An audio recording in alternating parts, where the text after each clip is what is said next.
Again, thank you for joining everybody. My name is John. I'm a senior customer success engineer with ShareFile. I've been with ShareFile and Citrix for about just over 6 years now, and been in pretty much quite a lot of positions since support to pre-sales and to now to our customer success engineering role, sort of a newer role within ShareFile. So if you're not familiar with it, we assist and help with things like adoption, making sure that, again, your journey with ShareFile is successful. And we do things like this with our webinars. So I'm actually joined here today with Greg, and I'll let Greg go ahead and introduce himself. Yeah, absolutely. Thanks, Sean. Hey, everybody. My name is Greg Horrocks. I'm a fairly new customer success engineer here at ShareFile, but super excited to be here with you guys today. And, just happy to be here. Thanks, sir. Awesome. Yeah, definitely. Greg has some history with ShareFile as well. So definitely happy to have him on board. So let's get started. So as usual, we always start with a thank you. We really appreciate, again, all your time that you're spending with us today in past webinars and future webinars that we actually have. We have a slew of webinars that we've been doing for some time now. We have some links and resources at the end we're going to share. So any of the recordings that we have, like say today and past ones, we actually have that on our YouTube page. So definitely don't miss getting over to our landing page and taking a look at some of the great other recorded webinars we have done so far. Could be something maybe you weren't finding today in the webinar that are in previously recorded ones. So again, thank you for joining, and hopefully we see you guys in the future for more of these. So let's go over the agenda real quick. Today, we're mainly talking about people and file and folder management within ShareFile itself. So if you're not familiar with what people are, we kind of reference that as your user management in a way. So people can be a few different things, which we'll describe a little later. So we'll go through that, some of the common scenarios you might run into when you're provisioning a user. Also, say, for instance, you're maintaining a user, or what can you do to see insights of a user? We're going to go through all that. And then another method of provisioning, we have a couple different tools that we utilize to help leverage an easier way of provisioning. And then we're going to pass that back over to Greg, and Greg's going to go more over folder creation, how we manage expectations and clients accessing and employees accessing those folders. And then again, some common scenarios you might run into when managing those folders. And then lastly, we're going to get into some of the folder activity and reporting, what to do when maybe something's missing. Maybe you're trying to find something that somebody did and you're just trying to audit those activities. So we'll jump to that. And then finally, the most favorite part of our webinars is Q&A, where we're going to answer questions live. Just as a reminder, again, you can post questions all throughout this webinar in the Q&A button. You'll see that in the Zoom bar. We do have a chat, but again, don't post questions in the chat. Post those in the Q&A. Those allow us to be able to efficiently answer you directly or publicly so others can actually see it. We're going to jump right into the demo here. And what I'm going to first kind of do is showcase that I have actually two windows here. I do have an admin experience and a client experience, and I'll shift kind of back to those. There's just one or two things I want to show you how the client experience looks versus the admin or the employee side. Let me actually reset here. I'm going to get back over to my dashboard just to kind of start fresh, if you will. And again, what we're going to do today is live within the people section on the left-hand side. Now, just to straight off the bat, as an employee, you might not see that people section. There are particular permissions, which we're going to go through now, to be able to access the people section. So don't worry if you don't have access to it. This is mainly for administrators. But again, we're going to go through some of those permissions today. So let's start off. So the first thing is, let's go through some of these menus, just do a high level of what each one of them is. So let's start out with the Manage Users Home. This is a general landing page. It's an easy way to be able to search for your users and be able to find your users within our address books that we have within ShareFile. And this could be anybody within ShareFile, maybe a client, maybe an internal employee you have. This can search everybody. So for instance, if I wanted to search Mr. John Doe, simply click it in or type it in, I should say. And then I'll have a John Doe pop up here down here, and it'll give me a nice little information about my last login or the last login he did. And I can manage him right from here. So it's an easy way just to jump in, find somebody that you need to manage, and get to it. Also down here under it, we have an export full user list. This is great. This allows you to export all of the users that are in ShareFile. So it'll export it into an Excel. So this way you can easily search maybe in a way that maybe most suits you in an Excel sheet. You could format it the way you want to. It provides other information like last login, just like you saw below, and some other things that might be helpful when you're doing audits. So these two buttons below is the ability to create new users. And let's take a step back, because let's talk about what is an employee and what's a client. So an employee is, we consider employee as a user that actually is taking a license or a seat within ShareFile. So that is the user that's going to get basically the full suite that you've been allotted to with your ShareFile instance. And they'll get things like personal folders, different things like if you had right signature, of course, your integration for e-signing, you would see that. And then other things like network drive, connectors and network drives that come along with certain suites that we have as well. So these are basically just shortcuts that will get me down to these two options below here. Before we get to these, we'll jump also into the other menus, because we're going to spend a lot more time in here. And for that, first off, we have our new prospective client section here. If you haven't seen this yet, this is an easy way to onboard prospective clients. Say like you're an accountant and you're onboarding a user, and there needs to be, say, something sent to them or information gathered from the user, and you need to get something signed from them. I'm not going to actually demonstrate this today, because we actually did a previous webinar a little bit around how this works in onboarding. So we do have that. But again, just wanted to notate, we do have new methods to onboarding clients that makes it a little easier, allows you to gather information, and allows you to actually get a document signed. So you could start working with this client if it's for some kind of paid service or whatnot. Down below that, we have a shared address books and your personal address book. And these are just like they sound. Just like if you're used to Outlook, you can have a shared address book, which includes certain users and email addresses that you communicate with. You have that as a shared address book, meaning others can use it and see your address book. And then you also have your personal address book.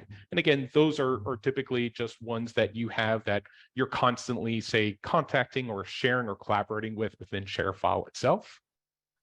And then finally, we have distribution groups. Distribution groups are basic groups of users that you can assign to folders. For instance, a good example would be if you had different departments like accounting or IT, or if you had your C-level group where you wanted to group out permissions in folders, instead of adding them individually, you can create groups that allow you to add multiple people into that group. So we can easily, if I could type right, create a group and start adding users from here. And then this way, again, when I start assigning folders, I don't have to assign each individual person, whoever I put into this group, and I assign the group to the folder. That's going to give that permission to any user that's in that group. So those are very handy. And then down below, we'll actually jump to this, is the resend welcome emails. We're going to talk about that in a little bit after we get back to some of how we add users into ShareFile.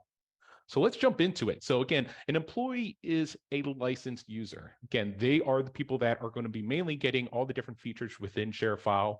And you'll see your license count at the top here. So you can't obviously go over that. So when you are getting a little low or close to the max amount of users you have, that's when possibly you want to talk to your account manager over at ShareFile to add more licenses, if you will. But certainly, again, you will be able to be informed, that you're reaching close to the max amount that you have. So I wanted to go through a couple caveats first here about just how we add things. We can simply add a single user from here. The first couple fields that we have are critical. As you see, the first name, last name, and email address, those are always required within ShareFile. That's how we identify you as a user. That is the same as a client user. which we'll get to soon here. If you are looking for a bulk way to, say, bring in your users, you do have the need to import multiple users link up here, and that will allow you to download a simple template in an Excel that you can actually add in your users in bulk. And again, it's just going to ask for those fields that you see here. So it'll allow you to bulk add those and then be able to assign permissions over to those users. So let's jump into our user permissions. Now, this is what is giving us the access that we want for your individual employees here. The one thing you might notice, and certainly administrators can think of this, is that there's no set actual, say, groups of different user access, meaning a user level or an admin level or somebody like a managing level. We don't have grouped out permissions. We have individual permissions that you can set. And that kind of determines basically what they can do and if they are an administrator or not. By default, you have 4 options that are on by default. To create root level folders in the shared folders. So that is your common space for anything that you're really sharing or collaborating out to your users externally or internally. You have use your personal file box. Your file box is a temporary space where some of our applications or methods that we use to upload files to can remain in a temporary space for up to 180 days before those things get deleted in there. You definitely want to have that checked because, again, things like our Outlook plugin do require a file box, because if I am uploading something, say, locally from my desktop and I'm uploading to my ShareFile to send out to somebody, then that goes to the file box automatically. So things like that are critical for that. So just be aware, you definitely don't want that unchecked, if anything. And then the final 2 default options are manage clients and edit shared address book. So again, remember, clients think of those as your external users, right? Those are people that you're externally sharing something with, typically aren't your internal employees. But this allows you to create those external clients because we do need some kind of level of user access for the client if I'm sharing, say, a folder out to them, or I'm giving them permission to access a certain folder, right? So that usually should be good to keep on by default. And then lastly, you have the edit shared address book, just kind of like I showed there before. So a couple of things to note is what makes an administrator. That always kind of comes up, right? There are a lot of times where I don't know who administrator is within ShareFile. A couple of things to kind of consider is the level of different permissions that you might actually see in here. For example, manage employees. Managing employee typically would be considered an administrative task, right? You're actually distributing licenses out, so you want to have that ability as an administrator to be able to do that. So if I did check this for this user, the manage employee section, on the left-hand side, the browse employees and adding them, you'll allow to actually do that. And then also delegating admin privileges to other employees as well. So along with just adding them, I'll be able to also delegate those privileges to other employees as well.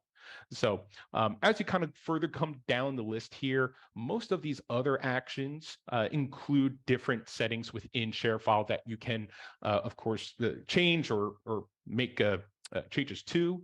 So you would basically see, if you can hover over a lot of these little tooltips, they'll tell you exactly kind of what they do, but really kind of consider anything below that administrative. So these are people that, again, that are going to be accessing ShareFile. They're going to be making changes to your preferences. They're going to be adding employees and then managing them as well. So consider that when you're adding that user, that, again, you're making sure that they have the proper access. Typically, you want to have more than one person that have access to some of these settings, so that if that person's out or they can't access it at the time, you always have another administrator to come in to make those changes. All right, so one other thing I wanted to show before we actually move on is a couple caveats, maybe some scenarios you might run into. First off, you might start to see is if you start to type in an email address that belongs to somebody else, you're going to get a little error down here. So the user already exists. We can't duplicate another username, or an email address for another user. It's obviously going to yell at you. We can't have duplicates existing within ShareFile. So if I would just actually click this, that would actually take me directly to that person that owns that email address. And as you see, it's Mr. John Doe, and he is a client. So this just gives you a heads up, again, what's actually happening, and that, you can't actually duplicate that user. Somebody's already using that email address. Also, if we come back, actually, let me jump over to the browse in client section here. Another couple things I just wanted to be aware of is, again, with the clients, because we just saw Mr. John Doe was a client. The clients, again, don't actually use a license. These are, again, people that you're externally sharing with. And if I add them here, as you can see, I don't have any user permission. So that's an easy differentiator to understand that employees definitely gain that access to those different levels within ShareFile, whereas a client will just be offered what is shared to them or what they send you into ShareFile. Another scenario I like to showcase, this comes up a lot of the time, is if I start typing in a new person here, and say, for instance, I need to add this person as a client. Right off the bat, you see that this user must be added as an employee. You might notice here that I used the sharefile.com domain as a client, and I'm in ShareFile. This is actually telling me that this person is within the domain of ShareFile, and they should be considered an employee, not a client. That is actually something called strict employee licensing. That is something, as an admin, you're not actually going to find as a setting within some of the permissions that you have within your settings section down here. Strict employee license is something that's automatically turned on, but that basically allows us to put in your domain of your account or your email domain, and that prevents that domain from being added as a client. So anybody with, say, a name at sharefile.com, it's going to yell at you, indicating that basically this needs to be set as an employee and not a client. So again, if there was any kind of need to change the domain of your strict employee licensing, or maybe there is a hiccup where maybe you change domains, certainly open up a support case with our technical support team, and they'll be able to assist with making that change for you on the back end. I know this tends to come up, and again, it doesn't necessarily tell you why, so I just wanted to be sure that everyone understands what that actually is there. Another thing as well is that, say, for instance, I was wanting to add a person here that has an alternative email. And when I talk about alternative email, I'll actually come back to that shortly here. When we come back into our personal settings, and you could do this for your own account, when you get into your profile, down below here, you have a edit email addresses option. And within here, we have the ability to add a secondary email in case for some reason you get locked out of your first email. You can actually come in and add the other email. So if that was set, and by the way, if you didn't want the ability to have people actually set a secondary email, under your advanced admin settings and email settings, down below here, you're going to actually have a secondary email address. So you can actually turn that off. So if you don't want your users or anybody to add a second email, you could simply come in here and turn that off, and that denies them access to do so. And the reason for that is, say, for instance, I did come in and I wanted to add another user, but somebody actually used the email address of that on their account. So I can actually come back in here, and we'll use this one as an alternate.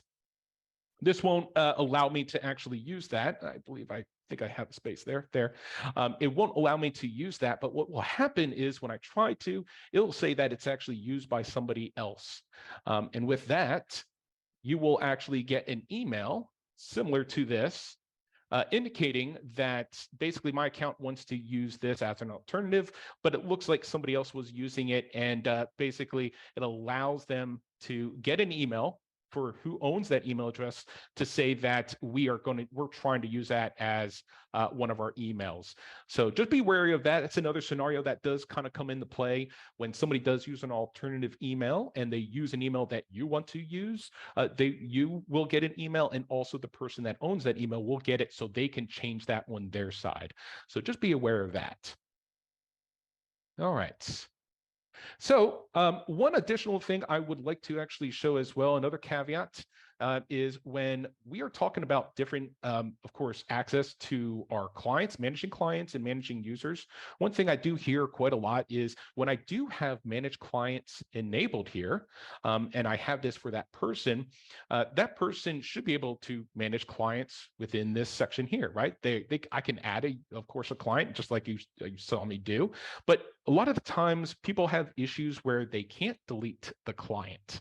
And what that usually happens is because they actually need the manage employee option as well. Again, running a little bit against time, but I just wanted to notate that because we do get a lot of that is your users can manage clients in terms of adding them, but they can't delete them from the system. If you want them to be able to actually delete those clients as well, the manage employee option needs to be checked. That is something that certainly internally you might want to talk about because necessarily you don't want everyone to actually manage those employees and clients. So definitely, again, one of those caveats in terms of the permissions, but certainly being sure that your administrators have the managed employee and the managed client options so that they can delete both from the system itself. All right, again, wanted to show one last thing before I turn this over to Greg, is another method that we have when we're adding users is, as I showed you there, I can add them individually, or I can add them through an Excel sheet that I download. But what else can we actually do to onboard users? Where you're in luck, we have something called the user management tool. The user management tool allows you to work with your on-premise Active Directory. If you use Active Directory to onboard your users to different SaaS services and products, certainly an easy way to actually onboard those automatically for you. And what it will do is it will go ahead and keep tabs on security groups that you tell it to monitor. So quick demonstration here of that. And we'll have links within the resource links that we provide out. But within the user management tool, once you install it, it's going to present you with this screen, the first login. The one thing you want to be sure of is you're just going to put in your actual domain at the top here, your administrative email. But one thing that you might notice right off the bat is when I try to put in my normal ShareFile email, or I'm sorry, my password, it's going to throw an error that it's invalid. One thing to note is that there are some tools that we have, just like UMT, that do require something called an app-specific password. That's usually due because those applications can't basically allow it to go through the multi-factor functionality that we have tied to it. So if I actually went into my admin settings, my personal settings, and then under personal security, you'll see the two-step verification. If you scroll down to the bottom, you're going to see app-specific passwords. So you can generate a password here, and you could label it whatever you want, something like UMT. We also require that for our storage zone controllers for on-premise data. You can create it for that, and it will spit out a generated password that then you can actually put into UMT to put it to gain access. So I did just that, and I've created one ahead of time. By the way, you wouldn't be able to retrieve that app-specific password again once you create it or you go off of the screen that shows you the password. So I would recommend saving that in a password locker or some kind of password management system that allows you to host that. So when I do that, I can log in, and that will get me right into the UMT tool. The second question it's going to ask is what domain we want to access. And this is my local domain here. And then let me put in my domain password. And that should allow me to connect in. One caveat about that as well, as far as access goes in terms of accessing your Active Directory, it just needs read access for that Surface account. So just be aware of that. We don't need anything elevated other than that because we're just really querying the actual security group for any new users that are coming in so that we can onboard them directly. Again, I'm going to be passing this over to Greg soon, but I just wanted to host and show what this looks like when it comes to UMT and show some of the caveats, at least get in and get started. Because really from here, now that I've accessed my ShareFile domain and I've accessed my local Active Directory, from there, I could start creating rules by searching the different groups that I have in here. And then from here, I can add in my group so that it can monitor anybody that's coming in and out of that group to onboard or to disable that user. So from here, I could create a rule. And from here, once I did create that rule, I could come into here and see if I need to actually commit anything new. When I do refresh, it does tell me that I do need to leverage or elevate my UMT access. Again, we won't get into that today. We do have a good video that we've done previously, so we'll have that linked as well. But from here, I can actually set a schedule so that it can sync anybody that's coming into that security group to onboard that user. And this can be set, again, on a 15-minute increment, an hour increment, or 1-day increment, as fast and as proficient as possible when you're adding in new users to that security group and you need to give access to ShareFile right away. I will say for this, be sure you set a separate security group on the side just for your ShareFile users. This way, you're not, say, grabbing a domain group that has everybody in it, and it's going to eat up, of course, all of your licenses right away. Whereas maybe you don't need ShareFile for certain people, only for certain departments and groups that are going to utilize it. All right, I think I ate my time up here. Appreciate your time. Your time and just hanging with me and getting through some of this. So I'm going to actually pass it over to Greg. Greg, are you there? I am here. Thank you, John. Awesome. Yeah, I'm going to stop sharing and I'll pass it back over to you to do some file and folder management. Yeah, thank you. That was some great information there you provided. So let me share my screen here. And similar to how John had his views set up here, this front window is going to be my employee or administrative employee. And this window in the back here is going to be what our client sees. So we'll really be able to switch between both and kind of see when we update permissions, maybe add some subfolders, how that looks from the client perspective. So first things first, when you're creating a folder, there's going to be 2 spots you can do that, right? So you have personal folders. These are really designed to be personal to you. There aren't any restrictions that say you can't share something out of this folder, but it's really the best practice here is to keep it to folders that are only available to you. So for today's demo, we're going to go ahead and into shared folders, and we're going to create a folder. We'll say webinar. And for now, we're not going to add anybody to this, and we're not going to use any templates. We'll just go ahead and create that, and we'll kind of look at the specific privileges that we can give people. So here you have the folder dashboard. We're on the people tab here. We have view, download alerts, upload alerts, delete, and admin. So view, this is going to allow just view. Allows you to view the contents but not download them. Download permission, if you do turn that on, it does require view because you have to be able to see files. It allows files to be downloaded to your computer or mobile device, however you're accessing the information. Download alerts, if you'd like an email notification whenever a file has been downloaded, just be wary of this because if there are a lot of downloads, that's a lot of emails. So you want to be careful of that. Upload, this is going to allow users to upload files into a folder, but this also allows them to create subfolders. So keep that in mind. These subfolders will inherit permissions from the parent folder. So the creator of a subfolder cannot change permissions unless they're given admin in the parent folder. So upload alerts here. Same thing as download alerts. These are sent out when files are uploaded to a folder. This is great to use when you're on a time constraint for a specific file and you're looking to use it as soon as it's available. You'll get an alert saying, hey, this file has been uploaded. Delete allows the user to delete a file not uploaded by them. So in the system, by default, users can delete their own uploads without having this option.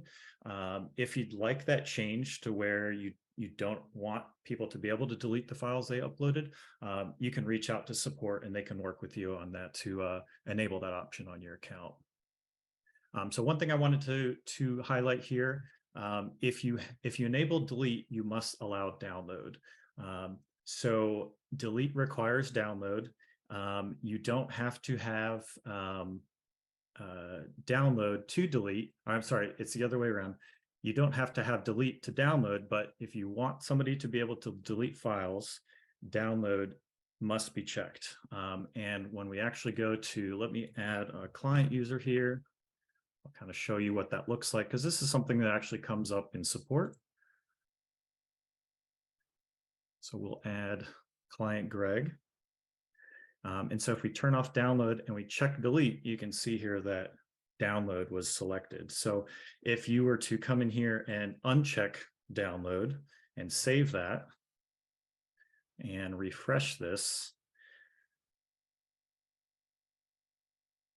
you'll actually see that delete was unchecked. So just keep that in mind. There's not really a way to prevent the download when you have delete. So moving on here, admin is the last option here. So admin allows a user to make changes to the folder permissions, including some,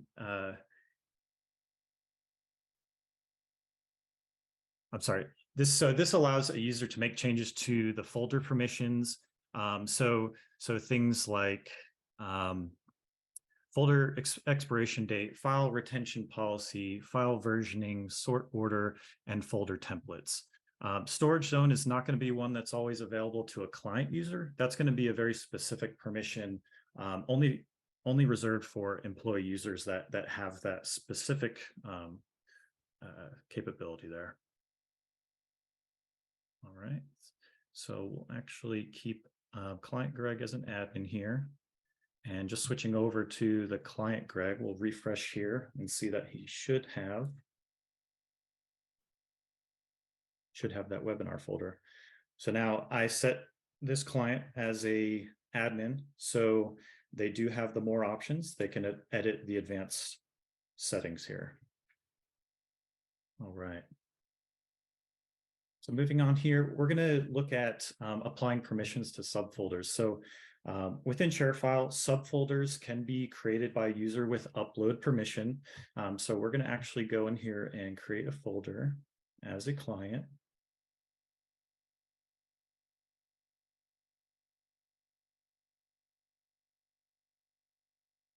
And when folders are created under a parent folder, inheritance is a big thing that we just need to take note of. So inheritance, whenever folders are created under subfolders, any permissions that are set on that top level folder, so webinar folder, these permissions are going to be inherited by that subfolder here. So if we go into the client folder here, you see we have all of the same permissions. And another thing to note here while we're here, as you can see, super users. So those are going to be, we'll talk about this later, but super users are those users on an account that have access to all the files and folders on an account. It doesn't necessarily mean that they are full administrators, not to be confused with a super administrator. These are just people that have access to all of the content on the account, all the files, all the folders. And then the file or the folder owner will always show up, and that's one that cannot be removed. All right. And then one thing we'll look at here. So let's say we added Greg client to this folder. We're going to actually remove some access here, and we're going to only keep view. We'll save that. We'll kind of take a look at how it looks here. We'll go back to our folders.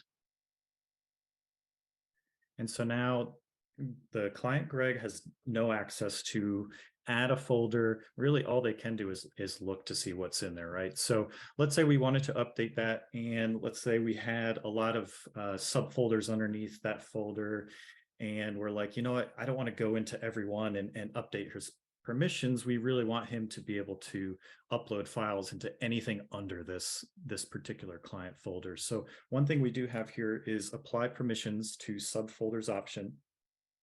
And what this will do is, like it says, it applies all those permissions that you set on this level. So let's say we want the client to be able to view, download, and upload files, and we want to apply those permissions to all the subfolders. We can check that box, hit save, and then all those settings, kind of like a blanket, it just covers everything underneath that folder that you're applying those permissions to. So this is great. It can also confuse people a little bit. So one thing I wanted to kind of note here is that since it is a checkbox, we went ahead and applied it. I'm going to go ahead and refresh.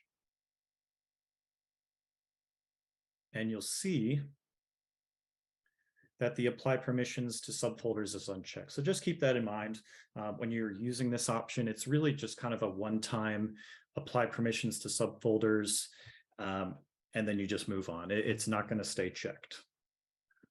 All right. So next thing we're going to talk about here is templates. So templates are really a way to speed up the folder creation process. We're not talking about files. We're really just talking about a folder structure. So once you create a hierarchy of folders that you typically use, it could be, example would be like some taxes. Maybe you create a client folder and you have 2021 through 2023 taxes, and you want those all to be broken down into specific folders. So if you have the ability to create a template, so you'll be able to create one and then other people can use it. So not only employees, but clients, if they have their permission on a folder, they can apply a template. So we'll go ahead and create a quick template and kind of show you how that looks. So we'll go into admin settings, advanced preferences, folder templates. We have a couple created here. We're going to go ahead and create a new one. Webinar template. And so here we can name it, give a description, and we have the top level webinar template. So we'll add a couple folders. We'll add a subfolder under there, subfolder. We'll come back up to the top one and add another folder underneath. And we'll add one. And we'll actually keep this the same name because we'll touch on that in a little bit. So once we finish up here, so now we have our webinar template. So going back to the folders, we'll go back to our shared folder, webinar folder. And this can be done, you can apply a template at any time. It's not just when you're creating a new folder and you have the option to apply a template. That's one place to do it, but you can also come to the edit advanced settings and you can use a folder template. So I already have a folder in here. I want to apply a template. So you might be thinking, does this just wipe everything out? So this doesn't actually wipe anything out. It just applies that template in this folder where you're adding it. So we'll go ahead and use a folder template. We'll select our webinar template, hit save. And so what this does is it links that folder template to this folder. So now you can see we have folder 1 and it should have a subfolder. We drill down into it. There's our subfolder. And then we had folder 2. So one thing about folder templates is they are linked. So when you are linking a folder template, the system's not going to let you make any changes here. So if I wanted to edit folder 2, I wanted to call it folder 3, the system's going to say you are not authorized to perform this operation. That can get a little confusing. You might be like, what is that? I don't know, but it's basically saying there's a linked template here and you can't make changes to it. The place you would make changes to it would be back in the actual folder template settings in the admin settings. So if we wanted to change that, we'll go to advanced preferences, folder templates, webinar template, and we can say rename. Let's call this one folder webinar. So once we hit finish, we'll close out those because they stayed there. Go back to shared folders. And now you can see we have the webinar or the folder webinar. Let's see here. And then one other thing to bring up. So like I said, the folders don't remove any folders you currently have if you just apply a link to a folder template. One thing, if you let me get ahead of myself a little bit. John, while I'm thinking here, do you have anything to add about folder templates? No, I think it's just one thing to, just like you kind of going over there, is just to be careful of, what you're applying it to, Right. and how you maintain those. Just like Greg was showing, some of those errors are anonymous. So when you get kind of some of those errors that are popping up, the first thing to look at is if there is template added to it already. Just like you were showing before, if you go to more options, Greg, at the top, and then back to edit, advanced options. Yeah, always look for this because that's the easiest indicator that we have a template added. We want to remove that so that we can either add a different one to it, or if we don't need one at all. But certainly, again, don't necessarily worry about the data because the data is just not getting deleted with it. That's just taking the structure out of it, and then allowing you to either apply a new one or continue with adding in different ones altogether. So yeah, I think those are just the caveats. I think it's a good thing just to realize because templates are great to use. It's just be aware what you're applying it to and if other people are applying it to folders when you're accessing it. Right. Yeah. And then removing a template, if you were to remove it, you'd immediately be able to edit. So you can say, we'll just say edit here. And now that folder from the template, since we're not linked, can be edited. And just note, if you go back to apply a template, back and forth, it's going to just take what's in that folder. If there's something in there that doesn't align with it, it's gonna just add a new folder. So that's really the key points around templates. They're great to link if you have just a lot of everyday folders you're setting up for clients. Instead of going in there and creating them manually, one click and you've got the whole template built out. So. All right. And again, I touched on this earlier. We were going to go through some kind of the difference between super users and like account administrators. And I touched on this earlier. We wanted to just kind of say that the super users that are on these folders are not necessarily, company-wide administrators, but you want to be careful on who you give that to because super users are added by default to every single folder. And one thing that may come up is you might say, hey, we don't want people to see that there's somebody else on this folder. Like, who are these super users? We don't know who they are. So there is a way you can remove the super user group from showing up. So what we'll do is we'll actually go into admin settings, advanced preferences, permissions. And so here we have a couple options here. For one, we do have client shares. This is important just to note. If you don't want to allow clients to share files out, you want to keep this off. As soon as you enable this, anyone accessing as a client user, they could potentially create a share link and compromise some files, just very limited on when you should use that. But the folder access list, this is actually for showing the people tab to non-administrators. So that's another thing we'll touch on here. So the people tab is going to show up by default, but if you want to turn that off, and you're not an administrator, you will not see the people tab. So you won't be able to see who has those permissions. But going back to the super user, if you have permission to, let's see here, manage the super user group under security, if you have permissions to edit this group, this is actually where you're going to hide super user group from folder access list. It may be something you want to turn on. It may be just good to know, hey, if you and a client are the only people showing on a folder and that's all you want to show, enabling this is going to just hide that super user group. So going back to our client view, we'll refresh this here.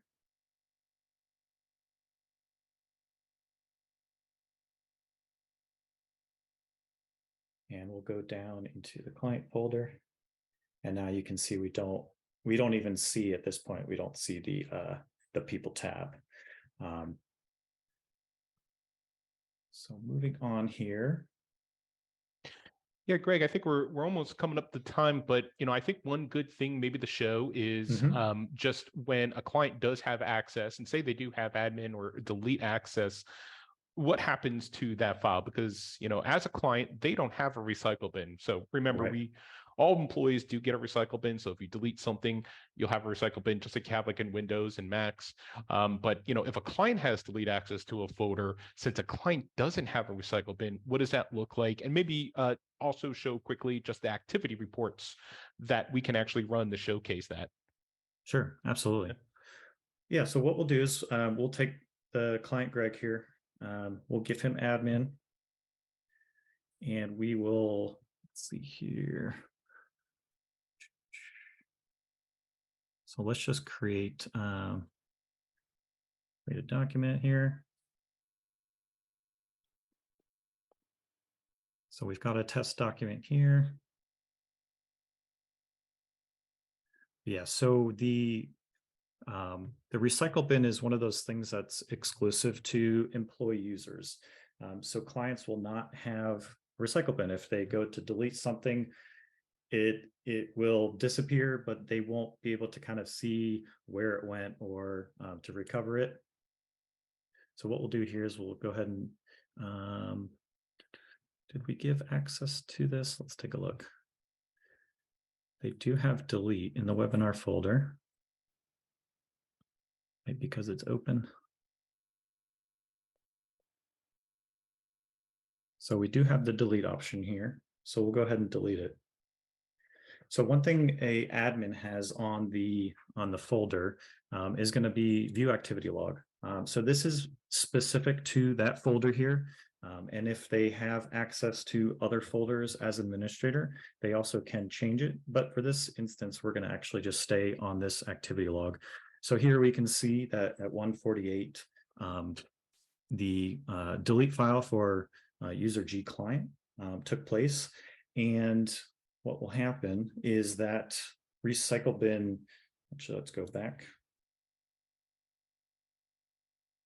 So we have a recycle bin specifically on that folder. There's a couple places, but for today, we're going to look at it here. More options, we're going to have a recycle bin here.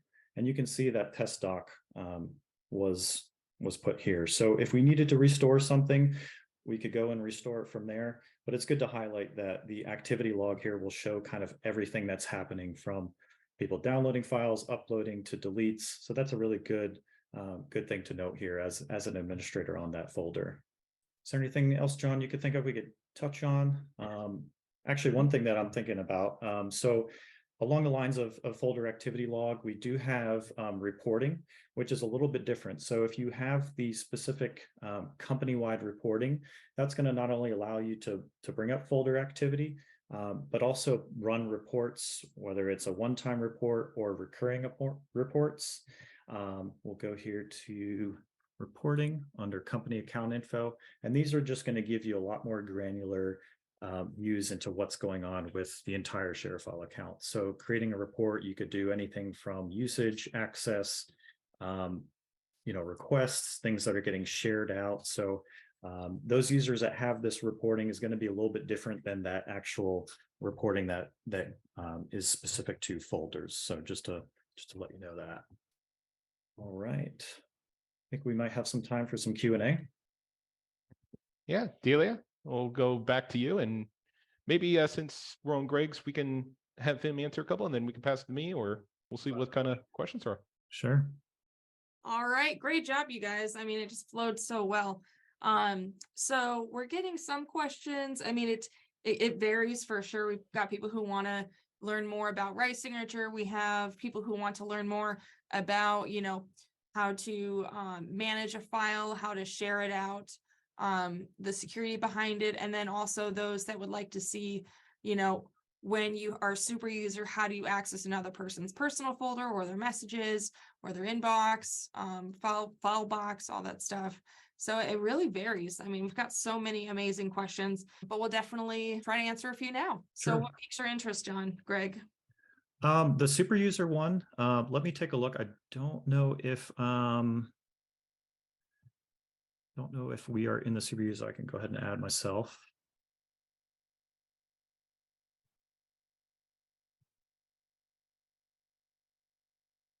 So add myself here. We'll actually turn that off. So basically having that super user to access someone's personal folder, you would go into the people, browse employees. Let's say, John, do you know if you have anything in Yeah, it should be. the cloud or the Citrix account? Yep, either one of the, yeah, the cloud one should be able to. All right. I believe so.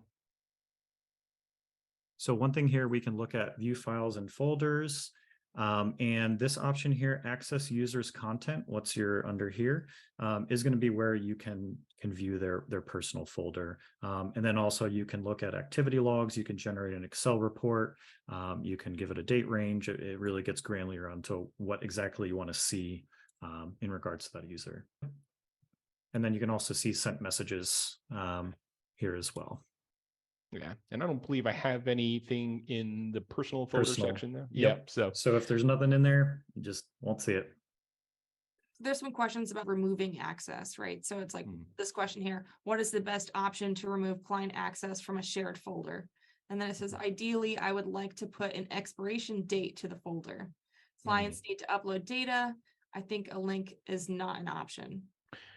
Yeah, I think a couple things there, and as you know, Greg is showing there. First off, we do have retention policies, so and you can expire those folders. So if it was like a project that was only lasting for like a week or two or whatnot, you could set those things up just like Greg is doing. So that basically that data implodes on itself once that date reaches. But you know, I think that's one way. Another way, Greg, is maybe we can actually go down to the people section under Browse Client, and say, for instance, we did have a client. Maybe we found that they had too much access. They got added to too many folders. So yeah, let's pick. I think we had another one of yours that was already added, or we can look at John Doe. Let's see. We can bring up client Greg here. There we go. And then let's manage them. Yep. And then as you see at the top there is you could delete from all the folders I own and or remove access to all folders. So that's just a quick way of just either you don't want them on your own folders that you created, or if you just want to wipe their access clean and kind of start fresh, that's probably the easiest route to go is to remove access to all folders there. So I think those two options are great in terms of just limiting that access or when they have access. Now, remember, you know, we're giving client access to a folder that you're giving them permission to do whatever they want to do in that folder. If there was just something you need to send to a client, a one-off, a few documents, then necessarily you don't need to give them access to a folder. That is just going through the traditional way of just sharing a document, you know, from the dashboard. Right. So you don't necessarily need to give that client access if you're just exchanging a couple files here and there.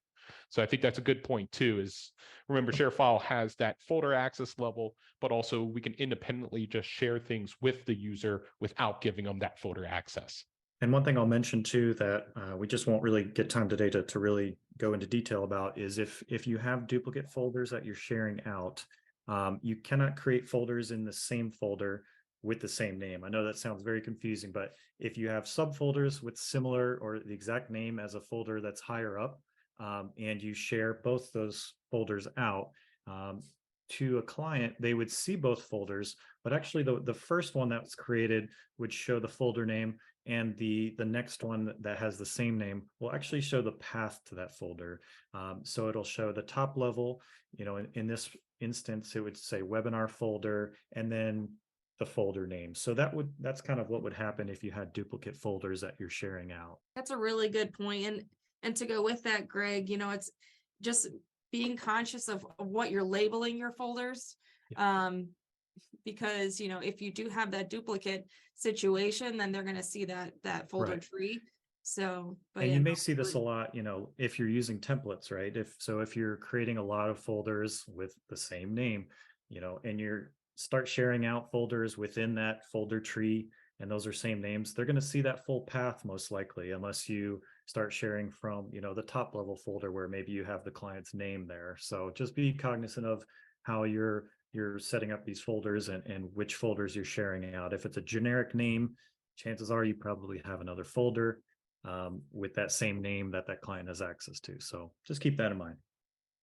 And just to wrap up today, you know, I think that would be really great for us to show our desktop application. So we've shown people how to access ShareFile from the web. You know, can we take a moment just to show what it might look like from a desktop app? So just like Delia said, we do have other means of accessing your ShareFile data. So if you're not really into accessing through the web browser, which is very universal, it's very handy, but we do have other capabilities like our desktop application, which is called Citrix Files. And what that will be, actually it'll be renamed pretty soon here, but what you'll actually see is it'll create an actual drive letter in Windows Explorer. We do have this for Mac as well, so it operates similar in its fashion. But once you actually install this application, it'll connect to your subdomain along with authenticating your user. Once that's it'll enumerate all of the folders that you have within ShareFile. And this is all native within Explorer. So the great thing is it just works just like you would be navigating in your My Document section or your C drive. You can simply look into all the different folders that you have. I can open it from here. I can also simply share the document right from here as well. So again, not needing to go into the web to actually get that sent out. I could create that share link right here. I could email it just like we're used to. But we have a lot of other different functionality here. Things like we can make available offline. So if you're working on a document that's in your drive letter in ShareFile, you can have an offline copy. So say you're on an airplane, you don't have internet access, you're working on something, you can make that available offline. And once you gain access for the internet again, it'll actually get back online and resync with the changes that you actually make. So a lot of different other features within here. Definitely, again, just like Delia said, this could be a whole different, of course, webinar just on our different applications. We have touched on them on some of our previous ones. So 100% take a look at some of our previous ones that we kind of dive a little deeper into this. But definitely, I think if we're talking about different ways of accessing, maybe another webinar just around our applications is going to be due. Wonderful. John, Yeah. thank you so much for diving into that. And just like John said, we have a YouTube channel that we have multiple playlists in them, and we have one just for our webinars. And we've definitely covered our applications in the past. And there might be questions right now that are, unanswered in our Q&A that, you might be able to find that answer, or you will likely find it in one of our previous YouTube videos. But it is time. So I just want to say thank you to everybody. We really appreciate you being here with us. You're the reason why, we're here. So we just want to make it better and better for you. And that does it for me. John, Greg, I'll give you the final word. I really appreciate everyone joining today. Again, just continue to join these. Again, the feedback that you provide us and even the questions that you're asking us are awesome, good or bad. It's really good and enlightening for us to be able to make these webinars again more towards and cater towards what you're actually looking for it to do. So I know this one was a really popular one, talking about user management and just folder management in general. So hopefully you got something out of this, especially if you're an administrator in here and you're administrating a ShareFile account. It's definitely, this is ones that we love to do because we dive a little deeper into these questions that we have. So, but yeah, thanks for joining today. And Greg, I'll pass it over to you. Yeah, just want to reiterate what John said. Thank you for being here today, and we look forward to seeing you on the next one. Thank you, everybody. Take care.